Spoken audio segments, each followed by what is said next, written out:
ኢትዮጵያውያን ዲያስፖራዎች በሀገር ኢኮኖሚ እድገት የድርሻቸው እንዲወጡ የኢትዮጵያ ንግድ ባንክ ፕሬዝዳንት አቶ አቤ ሳኖ ጥሪ ያቀረቡ። አቶ አቤ በደቡብ አፍሪካ ኬፕ ታውን ከተማ ከሚገኙ ኢትዮጵያውያንና ትውልደ ኢትዮጵያውያን ጋር ተወያይተዋል።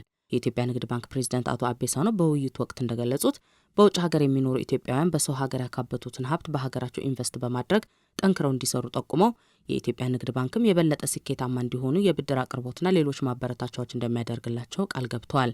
በተለይም ገንዘባቸው በህጋዊ መንገድ ወደ ሀገር ቤት እንዲልኩ ኮኔክት ኢትዮጵያ የተሰኘ መተግበሪያ መዘጋጀቱ አመልክተው ዲያስፖራ ኢትዮጵያውያን ገንዘባቸው በተዘጋጀው መተግበሪያ በመላክ ሀገራዊ ኃላፊነታቸውን እንዲወጡ ጠይቀዋል። ባንኩ ለኢትዮጵያውያን የዲያስፖራ አባላት ምቹና ቀልጣፋ የሐዋላ መላኪያ፣ በማበረታቻ የታገዘ የገንዘብ ቁጠባ እንዲሁም ዝቅተኛ ወለድና በረጅም ጊዜ የሚከፈል ብድር ማመቻቸቱን አቶ አቤ አብራርተዋል።